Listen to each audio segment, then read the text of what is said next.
કચ્છ જિલ્લામાં નમક માફિયાની મોજ.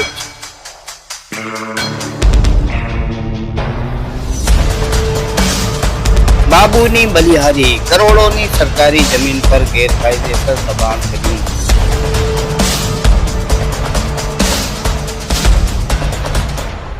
સફેદ નમકનો કાળો કારોબાર કચ્છને બરબાદ કરી રહ્યો છે. નકદ નારાયણના રાજમાં તમામ બાબુઓની મોજ.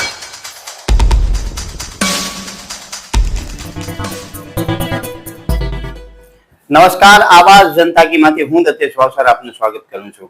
કચ્છ જિલ્લામાં જે સફેદ નમકનો કાળો કારોબાર છે અને કાળા કારોબાર સાથે જોડાયેલા જે લોકો છે તેઓ વર્ષે દહાડે 20,000 થી 30,000 કરોડ રૂપિયાનો નમક સરકારી જમીન, કંડલાપોર્ટની જમીન, વન વિભાગની જમીન ઉપરથી કાઢી રહ્યા છે.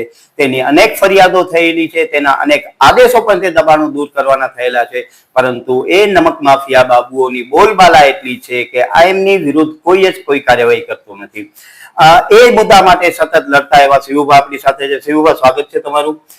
શિવુભા, શું આખો મુદ્દો છે, જરા અમારા દર્શકોને વિસ્તૃતમાં સમજાવશો? જ્યારે ભચાઉ કાંઠા વિસ્તારની અંદર જે આ ભૂમાફિયા કહેવાય, જમીન દબાણ કરીને અંદર બેઠા, એમના કારખાના હમણાં 2-3 મહિના પહેલા તોડવામાં આવ્યા હતા.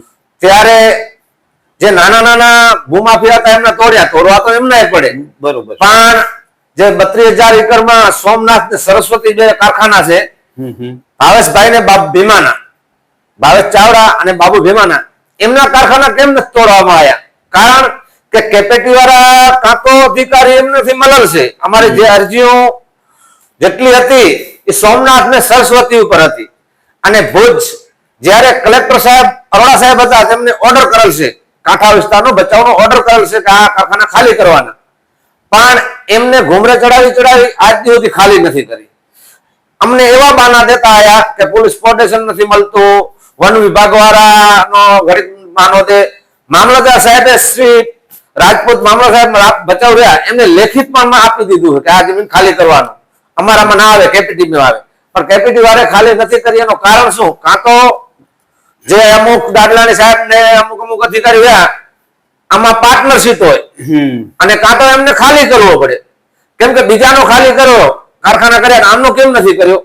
અને આના વિશે અમે આગળથી લડતા આવ્યા, અને દિલ્હી ઓફિસે અમે આમની રજૂઆત અમારી કરેલ છે, મેં અને દિનેશભાઈ કાઠેજા છે, અમે રજૂઆત કરેલ છે, પણ તો છતાં આમને તોડ્યા નથી. જે આયા હતા તોડવા એ અમુક કારખાના તોડીને જતા રહ્યા છે. દર્શક મિત્રો, તમે વિચાર કરો કે જે શિવુભા જે નામ લે છે, ભાવેશભાઈ અને બાબુ ભીમા, જે હકીકતમાં ખૂબ જ મોટો નમકનો કારોબાર કરતા હોય છે, તેમના વિરુદ્ધ આ અધિકારીઓનું પણ પાંચ્યું આવતું નથી. એના બે કારણ હોઈ શકે, યા તો રાજકીય વગ એમની બહુ મજબૂત હોય, યા તો એ ગાંધીજીનો વહીવટ કરતા હોય. મોટા ભાગે આપણે સરકારી બાબુઓમાં એવું જ જોઈએ છે કે બાબુઓ નાણાકીય વહીવટ કરતા હોય, કેમ કે દર વર્ષે 20,000 30,000 કરોડનો જ્યાં મફતનો નમક મળતો હોય, 2-5-10,000 કરોડ તો તે ગમે ત્યાં વાપરી શકે. ખાસ કરીને કેપીટી ઉપર શંકાની સોય એટલા માટે જાય છે કે એમણે હાલમાં જ બહુ મોટા દબાણો દૂર કર્યા અને ગરીબ લોકોના, નાના નાના ઘરોના દબાણો દૂર કર્યા છે, પરંતુ આ જે માલિકુજાર લોકો છે, જે મોટા મોટા બાબુઓ છે, એમનો દબાણ તોડવામાં કેપીટી સતત લાજ કાઢી રહી છે એવો પ્રસ્થાપિત થાય છે. હકીકતમાં તો જે સરકાર છે એની આંખ બધે બાજુ સરખી હોવી જોઈએ. જે ગરીબ માણસ છે એનો પણ દબાણ હોય, અને જે કરોડપતિ છે એનો પણ દબાણ જ કહી શકાય, પરંતુ જ્યાં નાણાકીય વહીવટો થતા હોય, જે જગ્યાએ ખૂબ જ મોટા વ્યવહારો થતા હોય, ત્યાં એ લોકોના દબાણો તોડતા નથી. બાપુ, તો જે આ કેપીટીની જમીન છે એનામાં મોટા મોટા કારખાનાઓ, તમે જે નામ લીધા ભાવેશભાઈ અને બાબુભાઈના, મોટા મોટા કારખાનાઓ છે, નાના નાના અગરિયાનો પારા તોડીને આ લોકો ખુશ થાય છે, પરંતુ આ મોટા લોકોના તો દબાણો તોડતા નથી. એનો એક કારણ છે કે મોટા લોકો આ સરકારમાં જે પણ હોય કેપીટી વાળા મલલ હશે, પણ આ મુદ્દાની એક હું વાત કરું છું, ભલે વિવાદ પણ થશે, કે જ્યારે કંડલાકોટની અંદર દબાણ હતો મુસ્લિમ પરિવારનો, એમની મસ્જિદો તોડવામાં આવી, એમના ઘરો તોડી નાખ્યા, ગાંધીધામની અંદર માછીમારોના એમના ઘરો પણ તોડી નાખ્યા, તો આ લોકોને કેમ તોડવામાં નથી આવતા? ભાવેશભાઈ કે બાબુભાઈ સરકારને એમને થોડું સરકાર હાલે છે કે આમને તોડતા કેમ નથી? આ અમે એના માટે કરીએ છીએ કે આ જમીન ભાડા પેટે આપે તો સરકારમાં કરોડોની આવક થાય એમ છે. તો આ નાના નાના જે ઝૂંપડપટ્ટી વાળાના તોડવા એમને સહાય પણ આના હિસાબથી મળી શકે, દાતા તરીકે સરકાર. પણ મેન તો અધિકારીઓ રહ્યા કમલાપુરના એ મળેલા છે ને આ સેલો મોટામાં તો ભાજપની અંદર હોય કે કોંગ્રેસની અંદર, હું ભાજપ કોંગ્રેસનું નામ નથી લેતો કે આમ આદમીનું, પણ ત્રણે પાર્ટી લગભગ તો દબાણ તો કરતા હોય છે. એવી કોઈ પાર્ટી નથી કે દબાણ નહીં કરતી હોય, પણ આ મેન ના બે છે ને એમાં તાત્કાલિક ખાલી થવું પડે. જો અમુક ગરીબ માણસ ઝુંપડપટ્ટી ગાંધીધામમાં તોડી નાખી તો આયાનો કેમ નથી તોડતા? આ જે અધિકારીઓ છે, હું તો એમને રીઢા અધિકારીઓ જ કહું છું, કેમ કે કચ્છમાં મોટા ભાગના અધિકારીઓ સજાના ભાગરૂપે આવતા હોય છે. અને આ રીઢા અધિકારીઓને ગરીબ લોકોના મકાન દેખાય છે, ગરીબ લોકોના ઝૂંપડા દેખાય છે, જે દબાણમાં હોય છે. એને દબાણ તો ન કહી શકાય, કેમ કે હાઉસિંગ બોર્ડે છેલ્લા કેટલાય વર્ષોથી આવા ગરીબ લોકોને મકાનો આપ્યા નથી. એક દુનિયામાં કૂતરો પોતાનું ઘર બનાવી શકે, ચકલી પોતાનો માળો બનાવી શકે, પરંતુ માણસને પોતાનું મકાન બનાવવાનો અધિકાર નથી. અને એ સરકારની જમીન ઉપર ઝૂંપડો બાંધીને રહે છે, એને તોડવામાં સુરા અધિકારીઓ. આ જે મોટા મોટા નામો છે, ભાવેશભાઈ છે કે બાબુ ભીમા છે, એમના દબાણો શા માટે નથી તોડતા?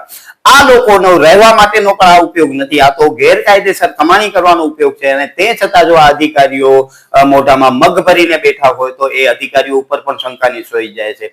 તો બાપુ, હવે આ તો દબાણનો જે તમે બે નામ લીધા, ભાવેશભાઈ અને બાબુ ભીમા, ગાંધીધામ થી કરીને સુરતબારી સુધી એમનો સામ્રાજ્ય લાગેલો પડ્યો છે. દેખાવના નામ રૂપે 2000-3000 એકર કેપીટી દબાણ દૂર કરે છે, પરંતુ આજની તારીખમાં લાખો એકર ઉપર મીઠો પકવે છે ગેરકાયદેસર.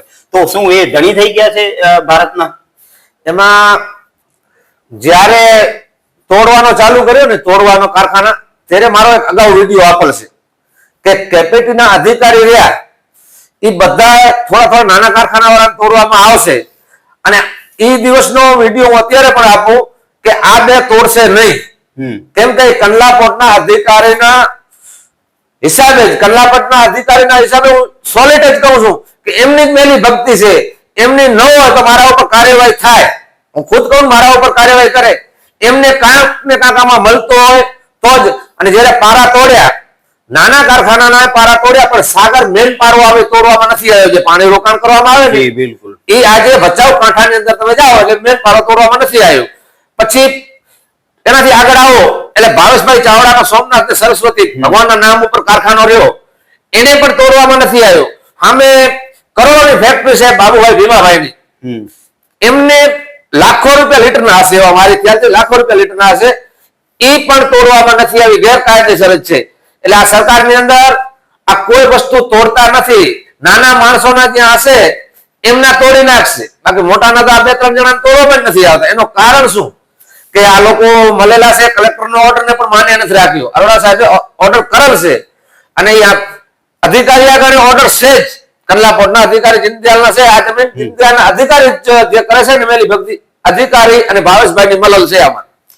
બાબુની બલિહારી જો કે એક સામાન્ય માણસનો 50 જે ગજ જમીન હોય એના ઉપર દબાણ હોય તોડી નાખવામાં આવે, પરંતુ 30-40 હજાર એકર જમીન ઉપર જે દબાણ કરીને બેઠા છે એમના સામે કોઈ જ કાર્યવાહી નથી થતી.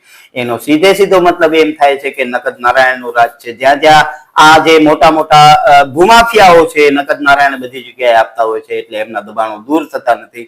અને વર્ષે દહાડે 20,000-30,000 કરોડ રૂપિયાનો તેઓ સરકારી જમીન ઉપર, વન વિભાગની જમીન ઉપર અને કેપીટીની જમીન ઉપર મીઠું પકવી અને પેદા કરી રહ્યા છે, પરંતુ સરકારને પણ એનો લાભ મળતો નથી. અને જે નમક માફિયાઓ છે એ નમક માફિયાઓ દિવસે ડબલ અને રાત્રે 4 ગણો નફો કરી રહ્યા છે. આ પરિસ્થિતિમાં જો આપણે એમ માનતા હોઈએ કે ભારતમાં કાયદાનું સામ્રાજ્ય ચાલે છે, તો આપણે પોતાને જ છેતરી રહ્યા છીએ તેવું મને લાગે છે. કેમ કે હાલમાં સામ્રાજ્ય માત્ર જે નમક માફિયાઓ છે તેમનો જ ચાલુ રહ્યો છે.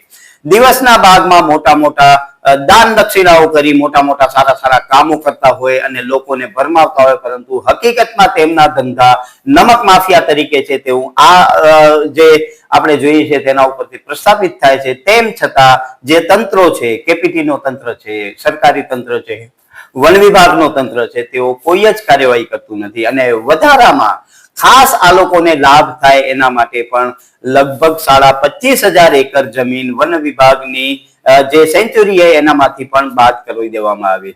બાપુ, અમારી સાથે વાત કરવા બદલ ખૂબ ખૂબ ધન્યવાદ. અને તમારી લડતમાં અમે આપની સાથે જ રહીશું. જ્યારે પણ લોકો હિતમાં હશે ત્યારે તમે એમને કહેજો, અમે આવશું. તો દર્શક મિત્રો, તમે જુઓ કે બાબુની બલિહારી કેવી છે કે કરોડો રૂપિયા, અબજો રૂપિયા જ્યાં કમાઈ રહે છે અને સરકારી બાબુઓને પણ ખિસ્સામાં રાખીને તેઓ ફરતા હોય છે.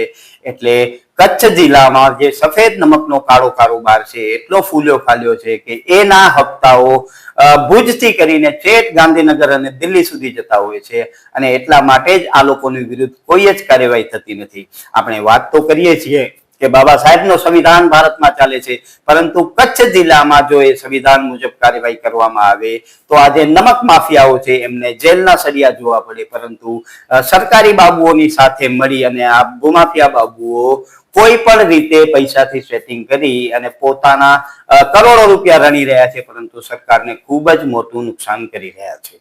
નમસ્કાર, આવાજ જનતા કી માંથી હું દતેશ ભાવસાર. તમને અમારી સ્ટોરી સારી લાગે તો લાઈક કરો, સારી ન લાગે તો અમને સૂચન આપો, પરંતુ સબસ્ક્રાઇબ કરજો જરૂર.